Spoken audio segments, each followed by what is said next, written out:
Hello, it's 2021 and today I'm going to share with you a trip down memory lane because recently, for the love of movies, seen one of my older videos and I couldn't believe he actually hadn't seen it, and it disturbed him a bit, but then inspired him. So this is a collaboration, so we're going to go down the wormhole. So this is for the love of movies, and then we go to me about 5 years ago, sharing a lovely story. See you soon. I bumped into Stephen the other day. It was just outside of Cash Converters. Used to be a rental shop called Titles that Stephen used to work in. The story is about something he did whilst working in Titles. Sorry if you like Maltesers. So please sit back, relax, grab yourself a bag of Maltesers and listen to Stephen's Malteser story.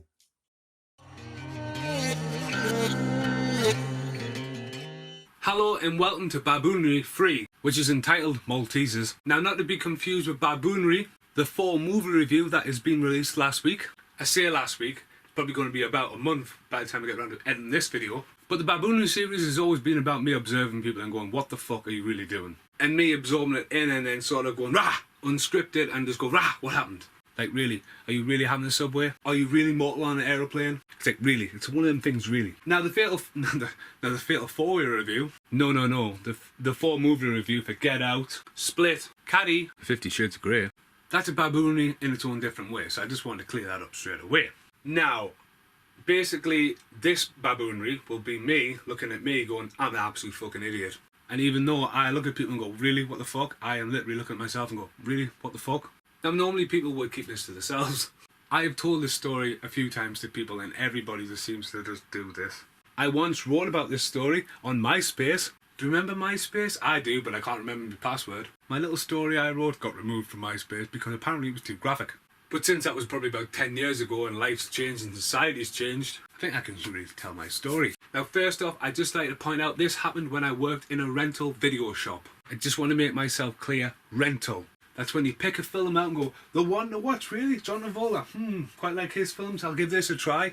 And you go home with one of these and go, yeah, okay, there we go. Then you return it, and if you didn't rewind it, you would pay for it. You would definitely pay for it. That'll be £5, please. But yeah, I just want to clear it up. It's when I worked in a rental video shop. So I had a lot of disagreements when I worked there with people. When you work with somebody who don't know who Al Pacino is, you question what the fuck is really going on. You also question when they stopped selling mainstream videos. And okay, this is when DVD was coming along. But when you've got cards, like seriously, Christmas cards in August, leftovers from last year. Just like, oh yeah, they need priority space, we may sell them. Do you know Christian Slater's got a new film coming out next week? Fuck that, get the Lamborghini. Yes, this has also sold cigarettes and alcohol, and wow, it was a bit of a fuck up, really. It's a shame though, because one point this was an absolute belter of a video shop. But to keep up with the times of stuff like Global and Blockbuster, that soon fucked up. Yes, I am the author of Death of a Video Shop, so yes, this is a story that got cut, actually. Death of a Video Shop was a big rant about the rise and fall of video shops within the concert area. This story should have been in that then. Should have been in that. If it was in that, then Concert Magazine would definitely not have published it. Anyway, off that rant. But even though most of the staff were on 16-hour contracts and basically were just doing it for their, I don't know which way to say this, benefits, some people definitely had an interest in film, and working with some people was absolutely funny as out. I had a great time and do miss working with some of them people. Okay, so jokes aside, one night a pack of Maltesers split and I had to pay for them. I was like, really? Everything has to be present and accounted for? If you've got that many people stealing the beer, pretty much the beer, and you want to do a stock count every night just to go, yeah, we lost another one, you could have probably done something to solve that. But paying for a packet of Maltesers when the staff, just because they're on the shelf with next to where you're walking and something gets ripped, fucking no wonder the shop's not there anymore, you idiots. So yeah, these Maltesers were all loose. It wasn't a box like this, but it was more like, yeah, there's Maltesers hanging around, and the story between me and my friend got a bit sick. It was dead, there was nobody in there, we were just having a laugh, and the jokes in the game started. Jokes in the games like super gluing VHS's, really old ones we hadn't rented for ages, into boxes and see if we could get them out. That game never got old. But then I decided to play a joke on him, and this is where the downfall of my life happened. My colleague went to the toilet. My colleague happens to be a school teacher now, hence why he's known as my colleague. I took these Maltesers, and bearing in mind I was about 19 at the time and had hair, I took a good handful of these Maltesers and I put them not up my bum, in the crack of my bum. pinched in there, and I stood up like that. Now, just to remind you, there was no penetration. So I'm standing, waiting. Had a customer. Said to him, okay. Looking like I shit myself. Meanwhile, my colleague was obviously having the shit at the time. So the customer went, and all of a sudden, it worked in my favour, to be honest with you, because he had been in the toilet for that long. I was like, when he came back, I was like, oh, dude, I told you in the toilet. And he was winding us up, going, oh, I'm being that long. I said, dude, I told you in the toilet. And all of a sudden, I just went, oh. I dropped my pants right there in front of him. I made sure Pikachu was not seen. And from his point of view, there's me just squatting, and all he seen was... Blup, blup, blup, blup. And he just totally lost his fucking mind. He generally thought I just shit on the floor. He even went to get some toilet paper. And I was like, ha ha ha, joke, I win. I totally win this one, you know. So he totally fell for it. Now the thing is, we laughed about it, put the Maltesers in the bin. After that, he was not willing to share the Maltesers with us. The problem with what I did. Now, I was smart enough to knock the CCTV cameras off at that time. Can you imagine that? Was it busy last night? No. Okay, how do I put this? So I went home and it was hours later. Now, at the time when I went home, I was living with my parents. I had went to the toilet as all of a sudden I really needed the toilet, and you know when you've got to go, you just got to go. I sat on the toilet. Well, long before the days of having YouTube and stuff on your mobile phone, long before. You know when you went, you know when it's all, you went. You just know, don't you? I'm the kind of person that likes to stand up and wipe. I know some people go, whoa, what the hell? People stand, people sit. How do you do it? It's not something really discussed, is it? Take the free seashells from Demolition Man again. How do you use the free seashells? I don't fucking know. Work it out for yourself. Catch and swipe, really. Fucking free seashells. Anyway, I stood up, and just as I went to wipe my bum, I went. There was nothing in the toilet. Now, I was completely shocked, confused. Did I even go to the toilet? Had I fell asleep on the toilet and dreamt that I'd just done this? I even did this. And then it wasn't until I went to check myself, my butt was twice the size. I was literally like, what's going on? Honestly, my butt was like expanded, and I was like, now do you know what happened without me spelling this out? I'll tell you what happened. My butt hairs and chocolate had become one, meaning all the poo I just sent out of my body was wedged between my bum skin and my butthole. Hairs interlocked with melted hard chocolate. Do you want a Malteser? I'm just going to have a Malteser while you think about the predicament I was in right now and sort of go, ugh. The biggest thing I was gutted about is I had my pants around my ankles and my butt the size of fucking Staples Marshmallow Man. I couldn't get my camera. Look at that right there. That's me stuck in the bathroom, wiping myself about 10 minutes after that had happened. That was me in the aftermath of wiping shit off all my leg. I know, check me out, I've got hair. Wow. Yeah, like this is the first video you've seen of me, you think this is a random story. This has been bundled up for a long time. I have the ability to time travel. You sure you don't want a Malteser?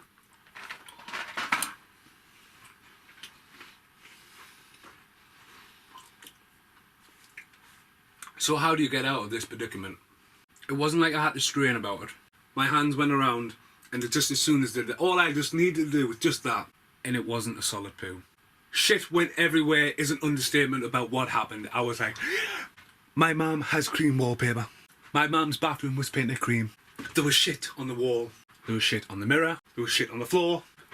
There was no shit on the ceiling, but there was definitely no shit in the toilet either. 2 toilet rolls later, it's a good job my mum's house, the bath was right there, because I had to get in the bath and totally shower myself. So in the long run, playing with Maltesers, the joke was on me. So yeah, you now know not to put Maltesers up your butt. Once again, with no penetration with these Maltesers. I do apologise if you go to the shop and go, I'll have some. No, I won't. Would you like a Malteser? No. Alright, more for me. I've been Steve Murray Mason. This has been Baboonery Free Maltesers. Thanks for watching. Goodbye.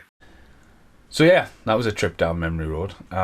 It seems like 5 minutes ago that actually happened to me. The video seems longer than the actual incident.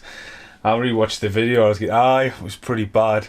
To be honest with you, I went to the shop this morning. I was going to get some Maltesers because I knew I was filming this. The reason why that video happened was I was at Pearson's Christian a week ago yesterday, and I actually was walking from the church to the pub, and as I was walking, Titles, what is now Cash Converters in Concert, is in the middle, and as I was walking past, Mark walked out, and I didn't talk to him for ages. Started talking about the Titanic and stuff.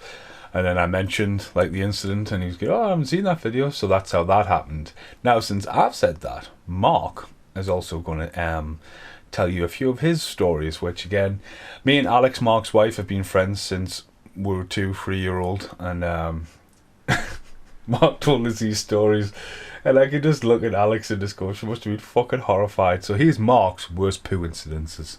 So as you all may now know, Stephen being a complete embarrassment to himself. But I don't think it's just happened to him. I think it's happened to everybody. It's happened to me twice. Not as bad as Stephen's, I don't think. First time was in Zambia, on holiday with my wife. We went to a pub. Andy Murray was playing in the tennis final. I bought myself a burger. It was only €2. I thought, that's cheap. No fucking wonder. I ate the burger. It was about 2-3 o'clock the next morning. Oh, it was terrible. It was terrible. I woke up and I'd shit the bed. And I had to run to the toilet. And I spent the next 3 hours of my life shitting in the toilet, spewing in the sink, cleaning myself in the shower, back to the toilet, back to the sink, back to the shower, back to the toilet, back to the sink, back to the shower. 3 hours. Woke up the next day. I had to fly home that day. Just had to stuff myself full of drugs. There's a video, there's a picture of us. I'll see if I can hunt it out. I'll put it up there if I do. I'm not sure, but there's a picture of us in the airport.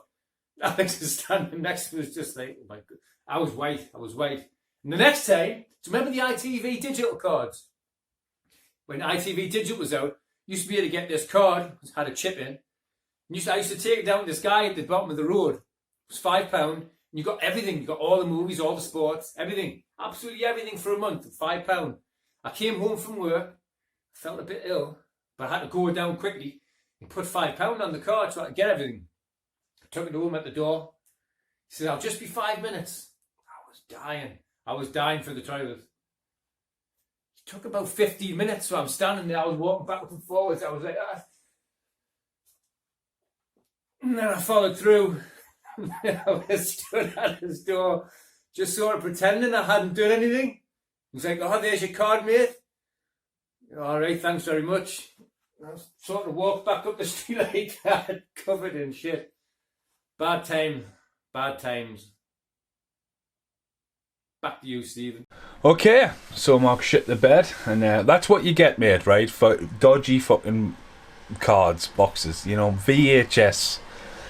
Now, I don't know if you can see it behind it. I just want to point something out. Mark's wearing a Lost Boys t-shirt, which is fucking awesome. But he's wearing one where Billy Worth and Brooke are on it. Like, I mean, I've got a similar t-shirt, and Brooke and Billy Worth are missing for some reason.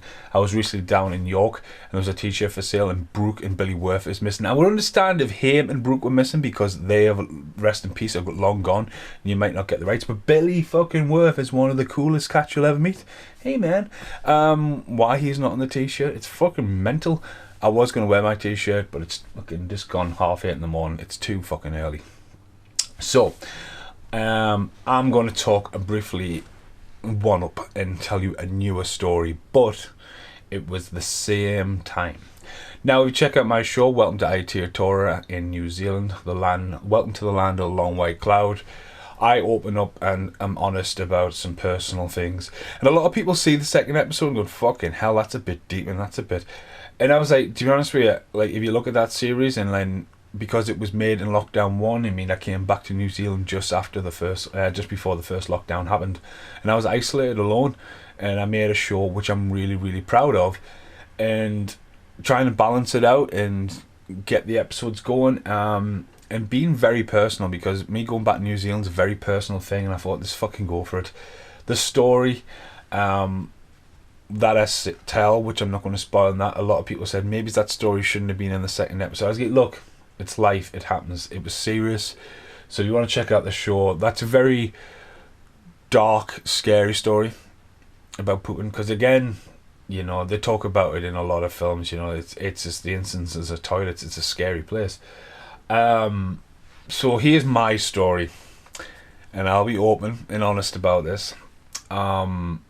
So briefly, it would have been before the Maltesers thing.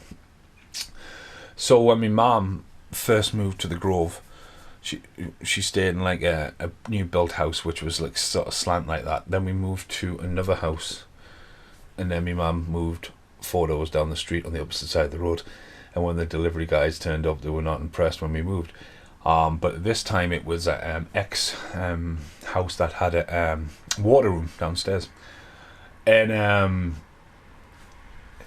at the time I was working in the Metro Centre, and it was very early on this, and I was addicted, absolutely addicted to vanilla milkshakes. Now at that time I'd had an operation on my bowels, and I'd been cut open. I honestly remember going to work one day and being perfectly fine, and I remember Ant, who I was working with at the time, was like, "Are you alright?" And Dave, my supervisor at the time, was like, "Are you sure you're alright?" And they eventually sent us home. I drove all the way home. Mum took the one look at us, and I remember waking up 2 days later in the middle of the night in the hospital, and I went to move and realised I'd been sliced right open, surgery and stuff. And this nurse came along, and I still have nightmares about this nurse. She didn't speak to us. I was like, "Where am I?" And she just rolled us over and jabbed us in the arse with summit and just knocked us out. And the next thing I remember is all my friends and family at the time just being around us, waking up. I'm like, fucking hell. My appendix fucking seeped and all that kind of shit, and they had to all this weird shit. So anyway, I struggled for a while, and this is part of it. So anyway, I got addicted to vanilla milkshakes, and one week I was just like, yeah, vanilla milkshakes on the way to work. Oh, me dinner, yeah, just craving them. Never looked at a vanilla milkshake right again since this incident. I hadn't gone to the toilet for days, and I was aware of this, and I was off work, and I was struggling, man. Now, where the toilet was, front door, then there's a little toilet downstairs. So I was on the toilet, and I was like, I want to go, and you're just pushing for England, you push, and when you're constipated, it's weird because you don't want to strain too much, but then once the body starts kicking everything in a gear, it can be quite dangerous, you know what I mean? It can. I knew something then wasn't right. So anyway, I was in the shower, wet room, as Mark was saying, in the shower, out the shower, in the shower, you know what I mean? I was, I felt like I had diarrhea, but nothing was coming out, and I just was rumbling. Look at the story I told recently, with a poo in the hill. And yeah, I was really struggling. I was really, really struggling, and I was in pain. I was in absolute pain. I'd been in the shower for way too long. You're squatting down and stuff like that, and I'd went and got some gloves, and I just remember feeling around and feeling like hang on a minute, something's not right, something is not right. And one of the most painfulest things I can remember, all I heard is on the floor eventually. And the release, I instantly had to go to the toilet and cleared it out, and you're like, fucking hell. And it wasn't until I went back and looked at the floor, it was like a tennis ball on the floor, and it was bright white. It was a cluster ball of fucking vanilla milkshake. It was solid. I had gloves on and went like that. Hiya, you alright? Solid, rock solid. Couldn't even flush it down the toilet. I actually had to fucking get a glove and get it back out the toilet and just put it in the bin. It was solid. I don't even know how I was able to physically pass it. That's why you'll never get a pregnancy or giving birth joke out of me, because fucking, you know what I mean? Nah, anyway. If that's anything like what childbirth is, fucking fair play to a woman, So yeah, hopefully I've outdone Mark on his story. I had a few notes, which is not that notes there, but the poo story. But again, it's all inspired by Mark, obviously bumping into him. Check that video out, and then again, making new content, new videos. So yeah, there's certain things you just be left alone, but you never know. See you in the next outtake. Now who's smiling? Now who's smiling? Now who's smiling? Now who's smiling? Man, it was like a lifetime ago, that video. It doesn't seem like 5 minutes ago that incident ever happened to me. I still remember it so vaguely. Shut up, bus going past you, daft bastard. Fucking joys having a bus stop right outside your house. It's like a fucking tank. Next outtake. The wheels on the bus go round and fuck right off down the road again. The wheels on the bus go round and round, fuck right off. No cunts wearing a mask on the bus, mask on the bus, mask on the bus. Driver fucking hurry up and serve that cunt, go the fuck away. The wheels on the bus take ages in the outtakes, ages in the outtakes, ages in the outtakes. The wheels on the bus take ages in the outtakes all day long. The wheels on the bus go round and round. Hurry the fuck up, hurry the fuck up. The wheels on the bus go round and round. It's finally fucked off. Next outtake. Right. Thanks for watching. You've just seen the bus outtake after the poo story. I'm just trying to sort it out. Yeah. Thanks for watching. Goodbye for now.